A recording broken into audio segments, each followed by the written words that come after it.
Hi and welcome everyone. This is Dr. Isha, your TTC companion. And in this episode, we have a very special discussion with you today on IVF, which is actually leading you to the path of parenthood. Joining me in this discussion is someone truly remarkable in the field of reproductive medicine, Dr. Jyoti Tripathi. She is a senior consultant at Nova IVF Indore. She has over 14 years of experience in IVF and fertility treatments. She is known for her holistic and compassionate approach.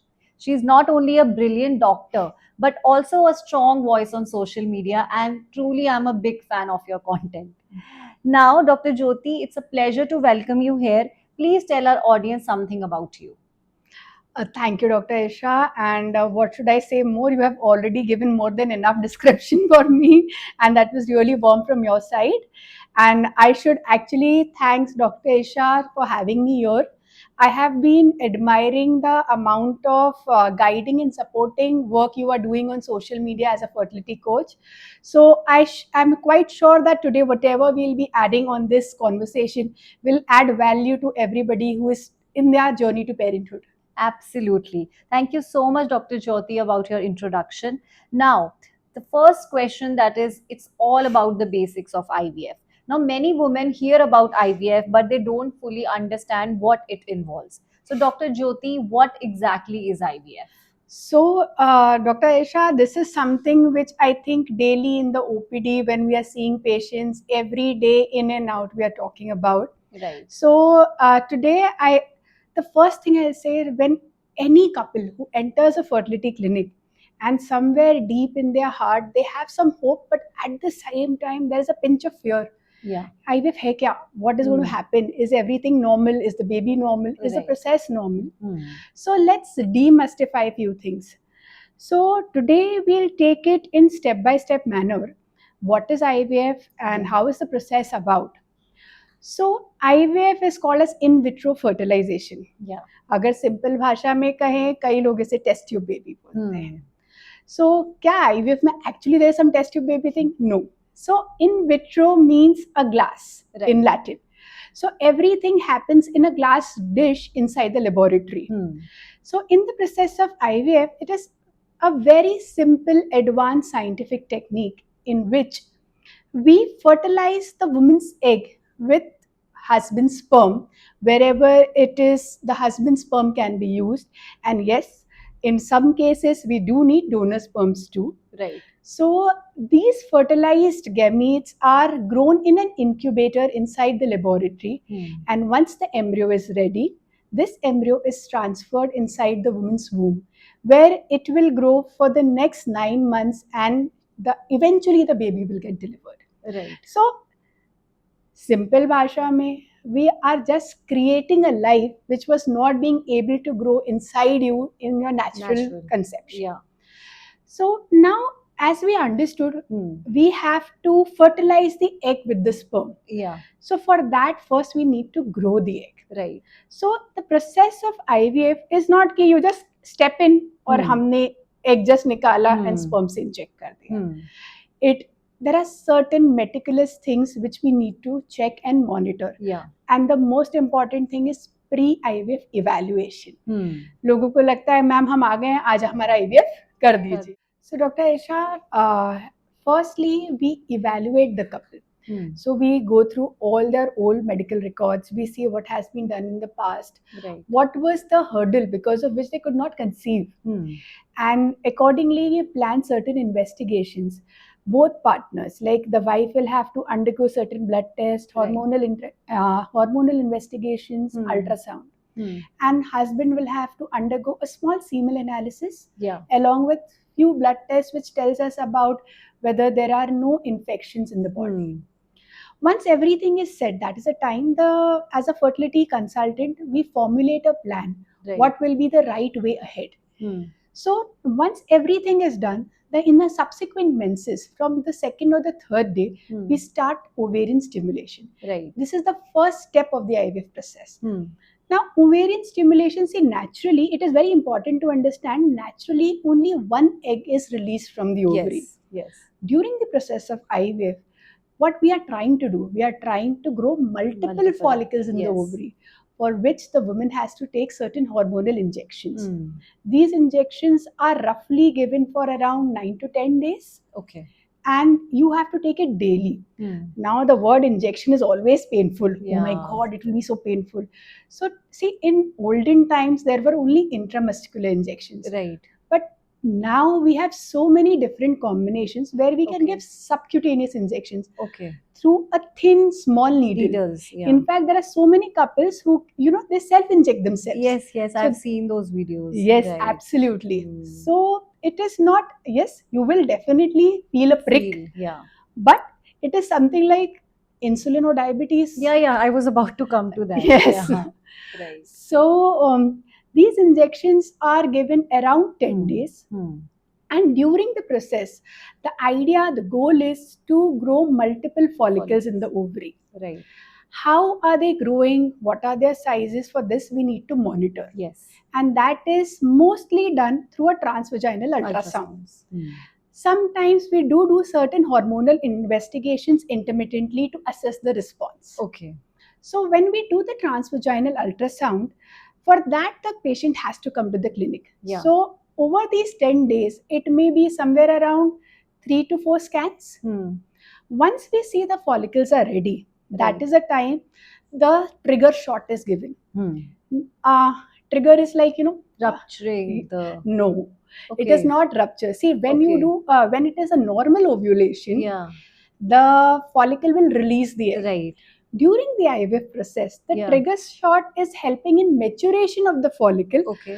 But before ovulation takes place, Hmm. we will collect those follicles. So the eggs will not rupture inside in our Okay. body. So you are collecting the follicles, not the eggs. No, we are collecting the eggs in the follicle. In the follicles. Okay. Okay. So let's first understand what the sonography is showing us Yeah. is a follicle. Hmm. We cannot see the egg in the Hmm. ultrasound. Right. This follicle contains an egg, Yeah. and this egg we collect it inside the OT Hmm. post the trigger shot.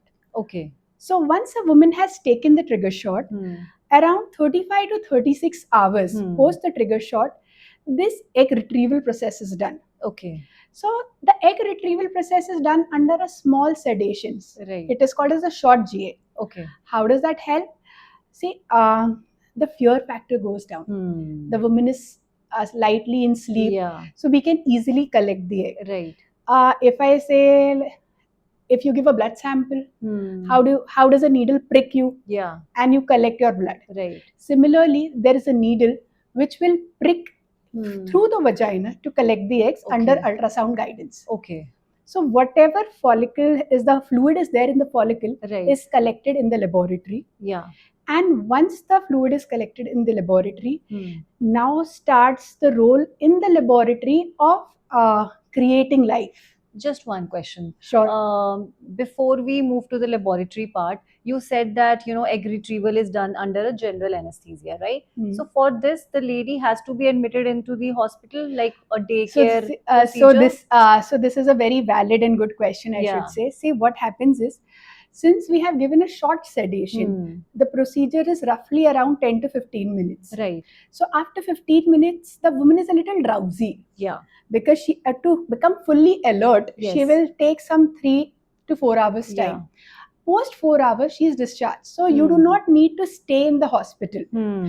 Overnight admission is not Okay. required. Not required. The woman, it is a daycare procedure. Yeah. Roughly the process is of 15 minutes. Hmm. And by the time it is 3 to 4 hours, once the woman is well awake, Observation alert, period. yes, Yeah. and after that we discharge her. Okay. Yes. And she can normally return to her work and She whatever absolutely, activities. on the same day, we technically advise not Yeah. to work on the same day, Okay. because the drowsiness, Yeah, and that you will have stay. been dehydrated. Right. So a little bit of rest makes you feel better, Okay. By next day. and the next morning you can resume back to work. Okay. Fine. There are multiple people, like who have done the pickup early in the morning, say at 8 o'clock, 9 o'clock. Right.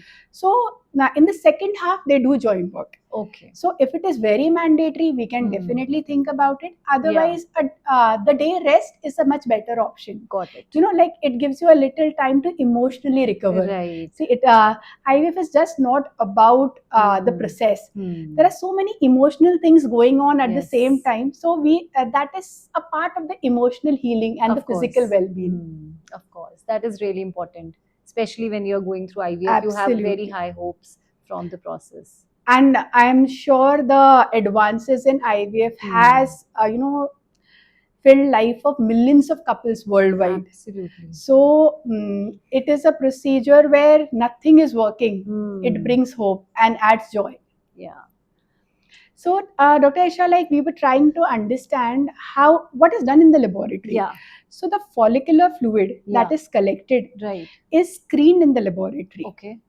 And from there, like we select which eggs are good and mature. In day-to-day practice, what we tell patients, every fruit is not sweet. Yeah. The same bunch of mangoes, some may be sweet, some may be sour. So similarly, every egg may not be a mature usable egg.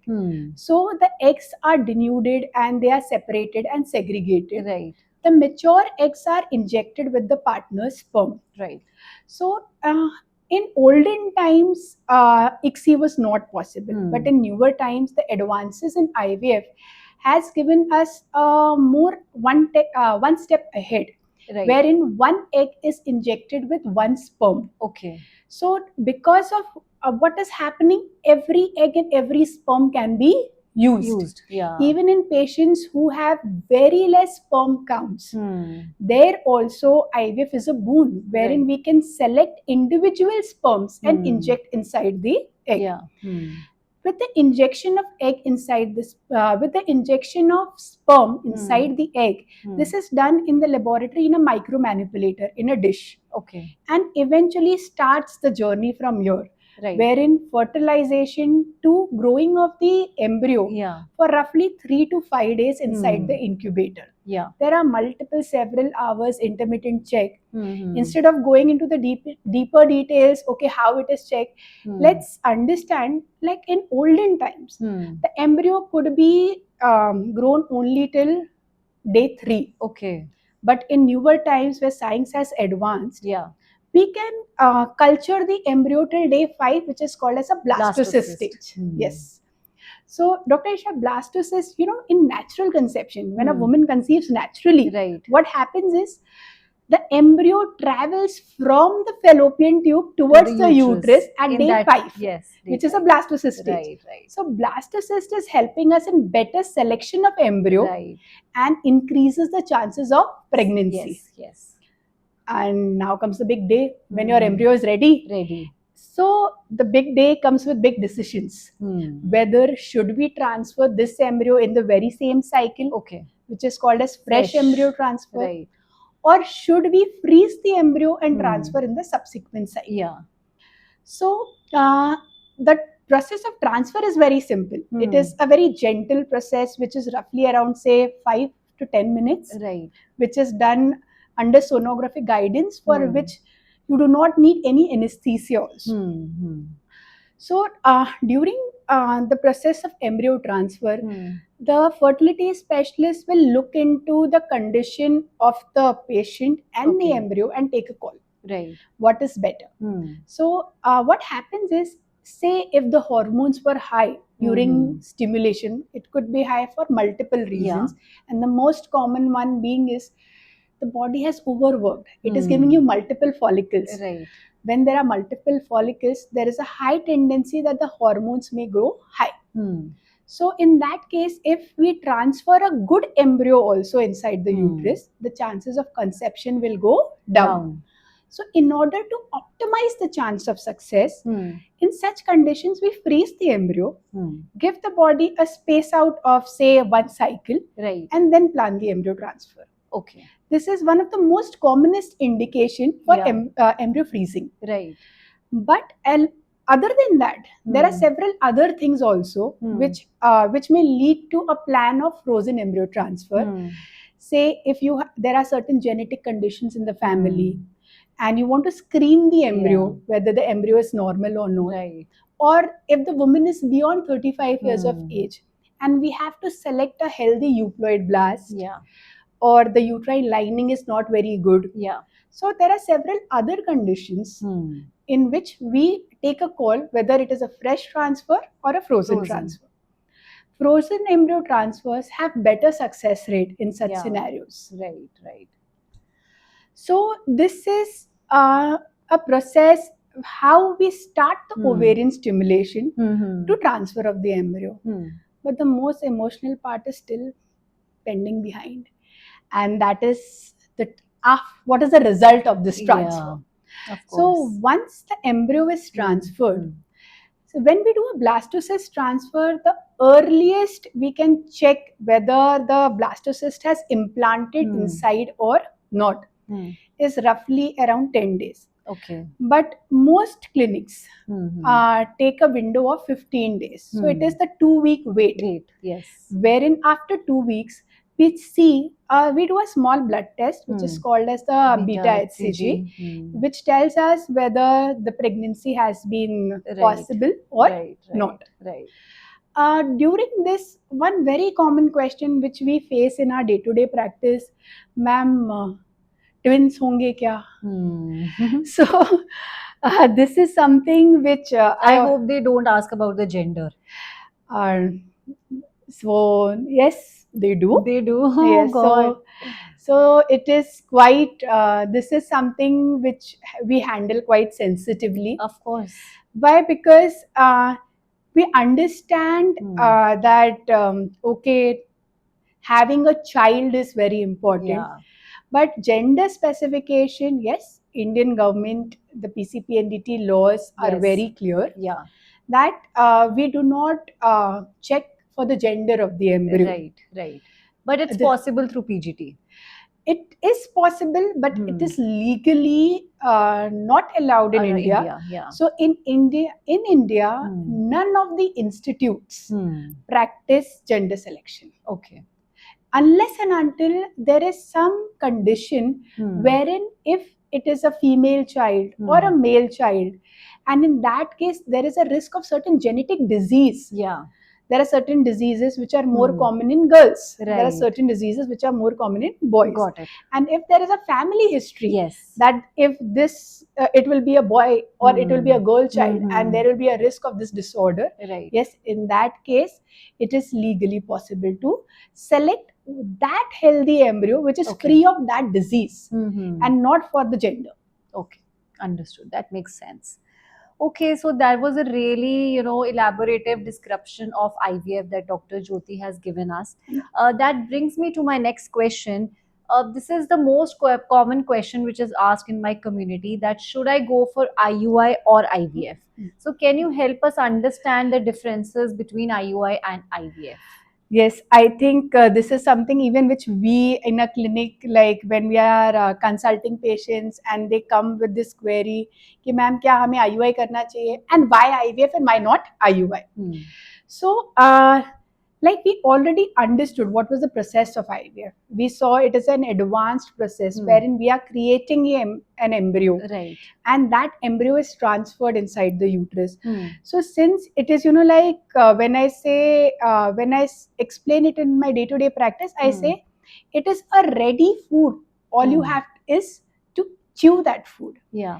So similarly, if it is a ready embryo, so you have bypassed several steps. Right. And that is the reason the chances of pregnancy is higher. Now, what is an IUI? If you understand that process, probably the answer is more easier and simpler. So IUI is definitely a effective technique. I will not say it is a bad technique. Less invasive. It is less invasive, effective, but in the rightly selected population. Okay. You see, everything has an indication when you have to do this and when you have to do that. Right. So in the process of an IUI, what do we actually do? Processed sperms are released inside the uterus at the time of ovulation. Yeah. So what happens is we have bypassed certain steps which are happening in natural pregnancy. And we have bypassed the cervical hostility, the vaginal acidity. Right. The sperm has to travel less. The timing is more appropriate. Right. The count and the morphology of the sperms which have been injected in IUI is better because they are processed in the laboratory. Yes. During this time, most fertility clinics do give ovarian stimulation, so that this is for ovulation induction, so that one good follicle grows, and the right timing is monitored when you should do the IUI. But doing all this, still there are multiple things which the body has to help us and aid. After ovulation, we do not know how the egg is, whether the fallopian tube could pull the egg, whether the sperm could fertilize the egg. Looking into all this, the success of the IUI is much lesser, say around 10 to 20% per cycle compared to an IVF cycle, which can give you somewhere around 60 to 70% in the right population. So now, like if you talk in terms of success, how is IVF better than IUI? So see, when a couple is tried naturally, each cycle, every month, the chances of her conceiving, if she's less than 35 years of age, is around 5 to 10%. Matlab 100 people are trying, so 90 may not conceive. Only 10 can conceive each month. So if you have failed, again you will try. Now, if this same couple goes for an IUI, her chances of getting pregnant goes from 10 to 20%. So, I do discuss that in my coaching sessions. Because that is something which, that is important to understand. To make the decision, right decision. The right choice in the right way. It was our informed choice. So, and during the process of IVF, since we have bypassed multiple steps, the overall success rate of IVF in today's scenario, where the technology has advanced, the laboratory services are better, is around 60 to 70%. So IVF, we do not say that IVF is the first step for everybody. No, that is wrong. Absolutely. See, IVF is a subsequent decision. If natural conception could not occur, or simpler treatments could not work. And yes, there are certain medical reasons wherein IVF could be the first choice. And the most important ones, and which I always say, age. See, that is something which we cannot reverse. With age, there is a definite fertility decline in a woman. And increasing age beyond the 35 definitely decreases the egg quality and the egg quantity. So here there is something, there's a fine timeline. This timeline has to be taken care of. Faster conception in a smaller time. And chances of success with IVF will also decline with age, right? Yes, so we have absolutely. to take that decision early. Absolutely, because as we already discussed, age is just not affecting the egg count. Quality also. It is also decreasing the quality. And sperm quality also. Yes, and what happens is the changes in a woman's fertility is happening earlier compared to male. So now if you are 35, there we say, see, if you are 35 and you've tried for 6 months, it is time you should meet a fertility specialist, understand what is not working, and take the next call. On the contrary, if you are less than 35, we say try for a year, things have not worked, meet a fertility specialist.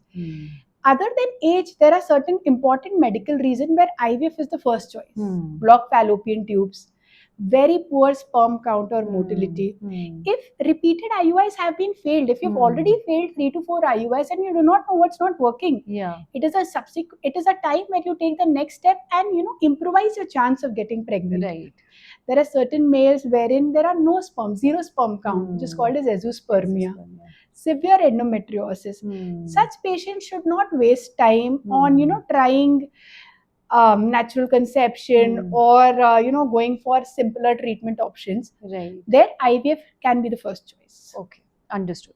So as we are talking about deciding for going for IVF, so my next question is, how this woman who has been given this treatment option that you have to undergo IVF, how can she prepare herself physically, mentally, and emotionally? So I think probably you only answered all three aspects. IVF, IVF, other than that physical preparation, it requires a lot of mental and emotional preparation also. So we say, tender loving care. Mm-hmm. So here is a point where she needs support from her partner, from the family, and from the ART clinic. It is a teamwork here, Yeah. wherein it is not easy. Like आज भी, like you ask us, you have to give a blood sample, we think twice, oh my god, आज prick लगने वाली है. Right. So that woman has a lot of emotional Yeah. turmoil. The uncertainty revolving around, will I be on the good side of the story, or will it not work? So in this, during this time, there is something which I always tell my patient, it is good to stay positive, indulge into your hobbies. Right. Hobbies give you a sense of relaxation. At the same time, like, you can practice something like meditation, yoga, which can, de-stress you. And definitely talk it out. It can be your partner, it can be your friend, or it can be a consultant or specialist, where you can discuss your needs. Because other than the physical needs, there are a lot of emotional needs. And at the same time, we should, there is a lot of financial involvement also.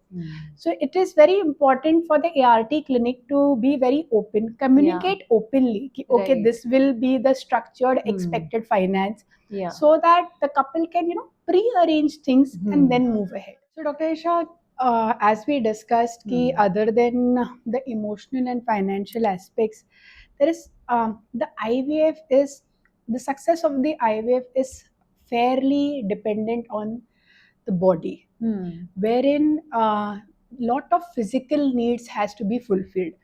Now, when we talk about physical needs, see, we are living in an era wherein there is lot of stress, there is lot of environmental pollution, our lifestyles wherein we have easy access to junk foods.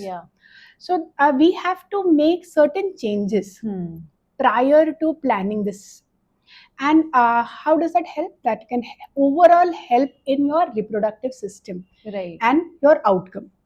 So this is for both partners. It is not like this, अरे wife को injection लग रहा है, so only she has to do it. It is for both partners.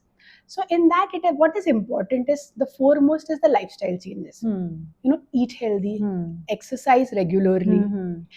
Don't go for some fat diets. Right. Like, it has to be a balanced nutrition. Of course, your body need lot of energy to prepare yourself for pregnancy and sustain the pregnancy. Absolutely. I have seen women, they just want to lose weight and they are going on calorie deficit diet, which is not not right. helping them. It is not helping. In fact, there are so many women, because of these fat diets, they are crashing their hormones, the rhythm, and that is not supporting their reproductive organs. Right. It indirectly, being overweight or underweight, either ways, is going to change your hormonal profile, and affect your egg quality and reproductive outcomes.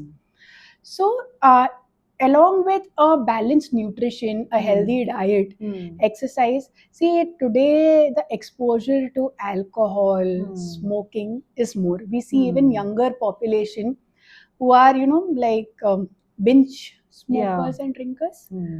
So it is a clear no smoking. Right. The packet itself says injurious to health. And it is, affecting every cell of the body, including your sperm cells and eggs. Right. So quit smoking. Best is quit drinking. Because there is no correct limit. Okay, this is the right limit. Yes, cut down on caffeine intake. Avoid processed foods. Avoid preserved foods. Why? Because preservatives also have some toxins. Right. There are certain studies which have shown, the latest studies, that the follicular fluid had plastics. I saw that. Microplastics. Yes. So it means, don't store food in plastic containers. Don't drink water from plastic bottles. Right. These are certain small changes which have far bigger impact. Of course. And I also heard this, that when you're going through IVF, you don't have to use perfumes. Yes, because it's absolutely correct. Perfumes, basically what happens when you go inside the laboratory, these perfumes increase the VOCs, and these volatile components affect the growth of the embryo. Right. So you ask us, for us, fragrance is a big no. Yes.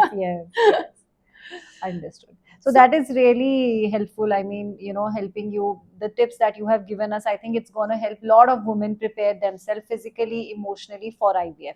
And I'll tell you one more thing that I discuss in my coaching session with the women who are undergoing IVF.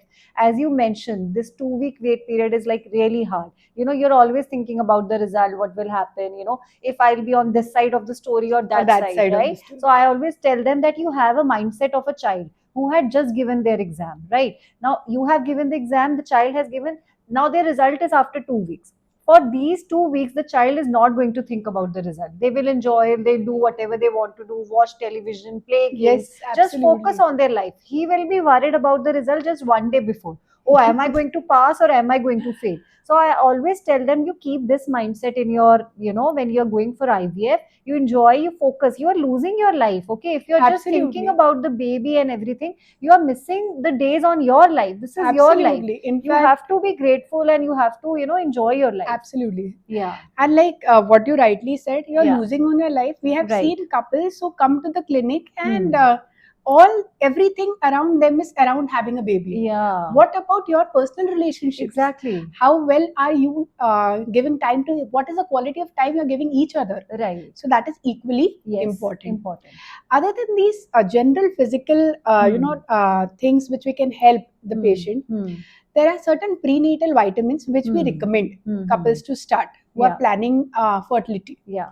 So irrespective of planning IVF or Hmm. pregnancy, Hmm. be it natural also, Hmm. it is always good to have a nourished body. Hmm. And for that, folic acid is very important. Yeah. So folic acid helps in neurological development of the child. Yeah. If you start it after you're pregnant, Hmm. you have lost the important period. Yeah. So it is always good to start it 3 months. pre-conception. 3 Yes, months. 3 months in advance. Hmm. And Indian population, most Indian population, there is found to be vitamin D deficiency. Yeah.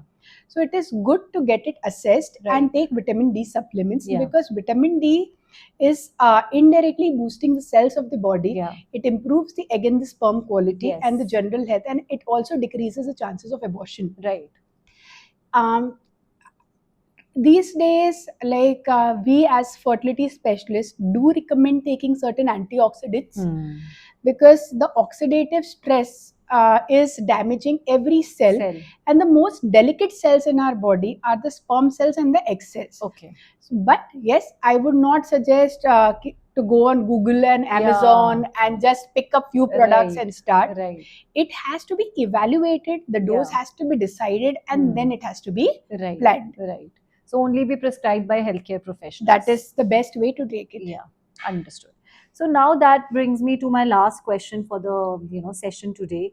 So what are the chances of success of IVF, especially as we age? And I want you to answer in a very practical way for someone who is in the age group of maybe 25 to 30, then 30 to 35, 35 to 40, and someone who is 40 above. So this is something which is very important, which I would like everybody to understand. See, however fit we are, Right. however healthy we are, our age has an impact on our body.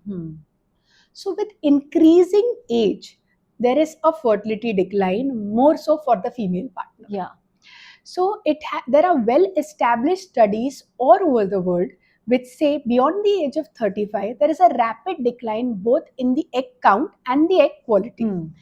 Considering that the rate of miscarriages, the rate of having abnormal babies, the rate of infertility, everything is on a rise after the age of 35. Right. And that is the reason. See, IVF is creating life, but the egg and the sperm, if their quality is not good, indirectly it will impact the outcome. So the success of an IVF cycle is much better in a younger population, say around 60 to 70% in a population who is less than 35 years of age. Okay. When it goes beyond 35, with every rising year, the success will decline. So beyond 35, the success of the IVF is around 35 to 45%. And as your age is stepping up, you are on, you're rising on the ladder towards 40, it goes even more down. Yeah. So we strongly encourage people, say if you are planning to delay pregnancy, and you are in a stable relationship, you should meet a fertility expert. You Yeah. should understand your prognosis. If need arises, you should freeze your embryos. You're safeguarding your fertility. Right. And if you are still not married and you're still unsure, and you are beyond the age, you are still not clear whether it will be at the age of 32 or it will be at the age of 38. Yeah. Fertility preservation is a good option, Yes. both for girls and boys, wherein you first meet a doctor. I'm not promoting you, oh please everybody go and freeze your eggs or freeze your sperms. Yeah. But understand Right. what the future holds for you. Right. So, but one important thing is, see, today's era, as we say, graying of hair.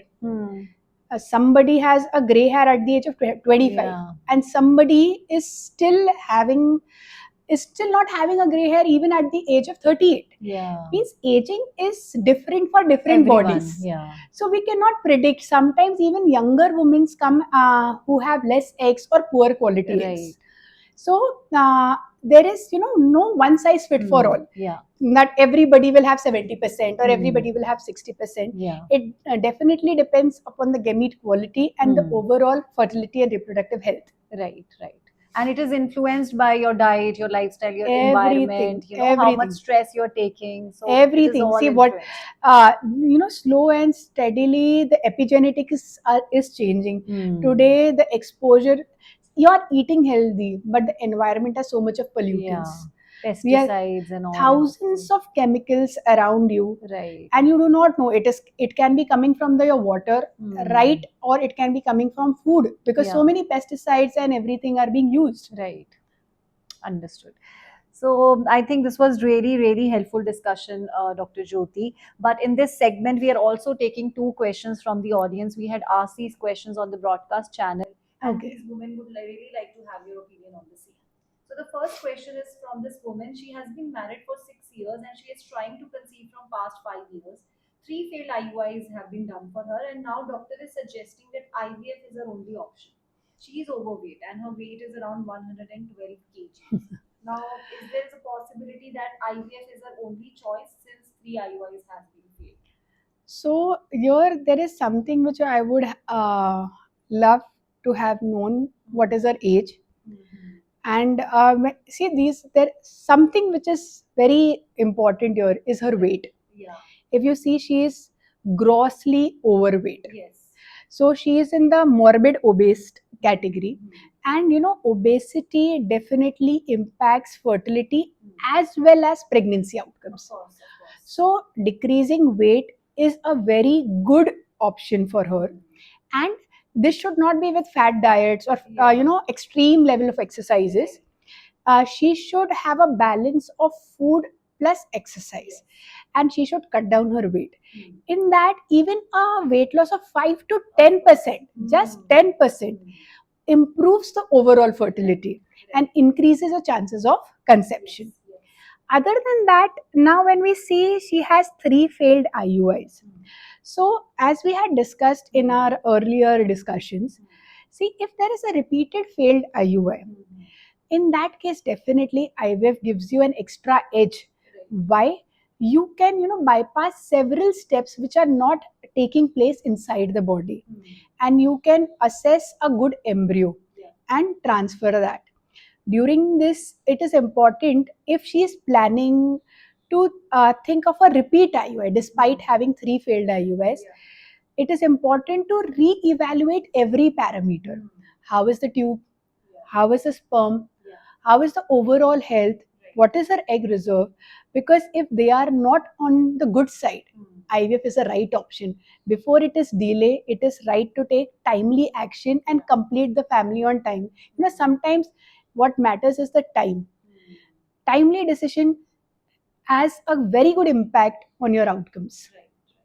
And yes, don't lose hope. That is, I would love to say. Sometimes it is like, I always explain this to my patients. If you are not able to study, if your child is not able to perform, you take a tuition teacher. Does that matter if the result or the outcome is better? As far as you treat infertility like a disease and not like a curse or punishment, things will move on. But this is not happening. still we have people who feel it is a taboo, and they do not take it like a condition, medical condition.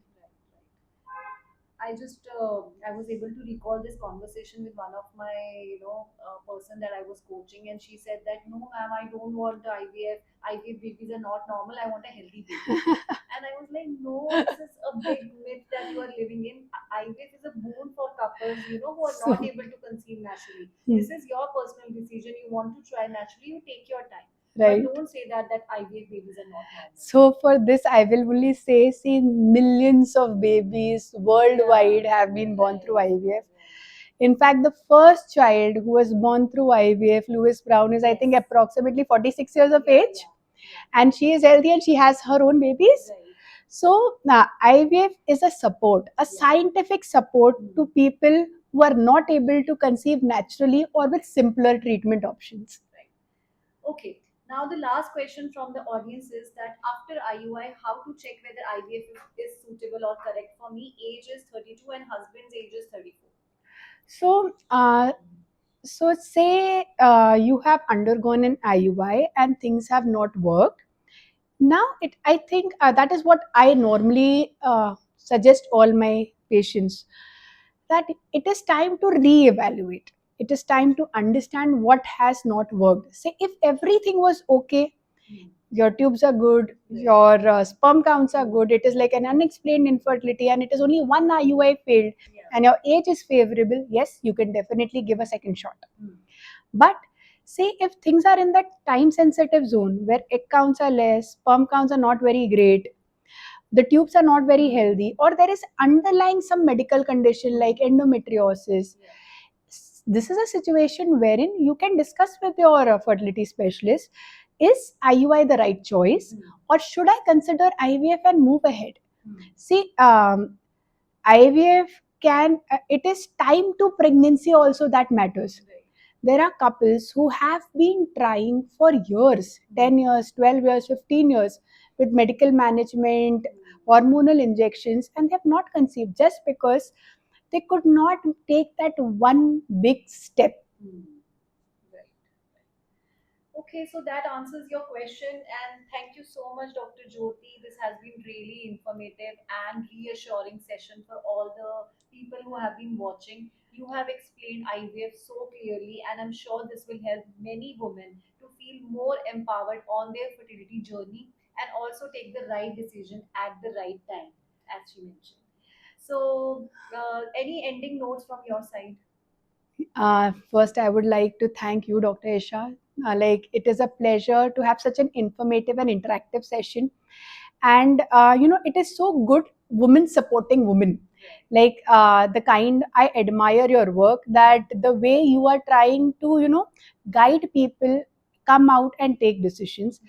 All I would like to end this session with is, fertility is a disease. Please take it like a medical condition, the way you take like diabetes or heart disease, wherein trust your doctor, trust the process, understand your options, and make an informed choice. The right choice will change life. Right. Thank you so much. So, to everyone watching, remember IVF is not a failure, it's a choice to keep moving forward. If you found this helpful, do share it with someone who needs hope, clarity, and support. And don't forget to follow Dr. Jyoti, expert updates, and myth busting tips. I will share her contact details in the caption below. Until next time, this is Dr. Isha, your TTC companion, saying stay strong, stay hopeful, and you are not alone. Thank you so much. Thank you.